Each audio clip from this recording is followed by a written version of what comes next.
Back here on the John Fourcade Show. And one of our John Fourcade specials this week, certified used, only one in stock. So when it's gone, it's gone. A 2016 Fusion Titanium FWD, $25,995. Again, certified used, but only one in stock. So when it's gone, it's gone. Come on down to Veterans Ford. A 2016 Ford Fusion Titanium, $25,995. Won't find a better deal than right here at Veterans Ford. We're back here on the John Fourcade Show. This is one of our special segments we do. We're looking at some of the local talent that'll be hitting the NFL draft real soon in late April. And we're going to take a look at the names of some of the top players from the state of Louisiana or have played their high school football in the state of Louisiana. Right off the top, Vernon Butler, the big defensive tackle from Louisiana Tech. He is the 29th best player on my board. Jalen Mills from LSU, free safety cornerback, 31. So, John, I think those two guys will come off the board late first or very early in round two. Well, Mike, I know you've been talking a lot about Butler, and I tell you what, I've heard his name mentioned when you're watching some of these other TV shows out there. Butler's name has definitely been mentioned out there. They say he's moving up the board and not down the board. Yeah, he's been a stellar player for the Bulldogs the last couple of years. Then Vidal Alexander, big offensive guard from LSU, got his weight down. He's in the 330s now. So as long as he can keep his weight down, I think he'll end up being a solid second-round pick. Kenneth Dixon, another young man from Louisiana Tech, did a great job for them. Only Keenan Reynolds from Navy has got more touchdowns than him throughout his career. I think he'll end up being a late second, very early third. Debo Jones, and that's a guy we've talked about so many times, moving up the draft charts. Been of a kind of a one-year wonder at LSU as a starter, great special teams guy, but his ability to cover. And I think that's what's going to get a lot of people taking a long look at him. Dak Prescott from Houghton, Louisiana, Mississippi State. Again, I think late second, early third round pick for Dak. Gerald Hawkins, young man, St. Mary High School, West St. Mary High School out in Morgan City.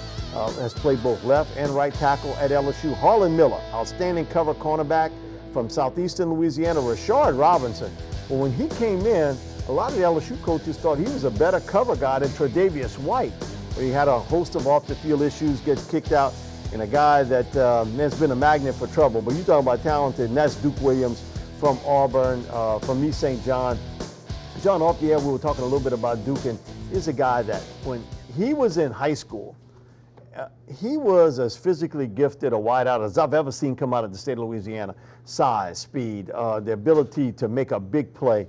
Not the most consistent guy, not the most focused guy, not the greatest route runner, but when he's on, he's on. And I think he ends up being a late round pick. If he's focused and ready to play, he's a playmaker. Mike, that's the problem you get these kids nowadays. They're in high school, and they're such better athletes than some of the other kids in their high school, and it follows them wherever they go. They go off to school, to college, and it still goes with them, and it actually hurts them. And it's a shame to see that nowadays because I think it's all the media hype, and you know, you didn't talk about it back when we were playing. You know, it's just maybe one little newspaper and that was it. Nowadays, you got all the social media and everything, right. and it gets to these kids' heads, and that's ruining them right now, Mike. And you know as well as I do, he's got all the talent in the world to play in the NFL. There's no doubt about it. But do you want the headache that comes with them? And some teams will do that, and other teams, you know, like you saw with Cleveland right now, the head coach of Cleveland says, we want players, mature kids and mature athletes, and guys that are not going to give you trouble on the squad. Well, that tells you right there, Johnny Manziel's going out of there. So does somebody want to take a chance on Duke Williams? I would say yes, because this factor. Not early. Don't waste that early, but later in the rounds. If he's available, I'm snatching him because you can't replace athletic ability on the field. You can work with him off the field, but if he's on the field catching footballs and touchdowns for you, I want him playing for me. Did a high school all-star game for television. He played in the game, never came to practice. Shows up for the game, and he was in a running banter with me in pregame that, listen, one day I'm going to be on the cover of your draft book.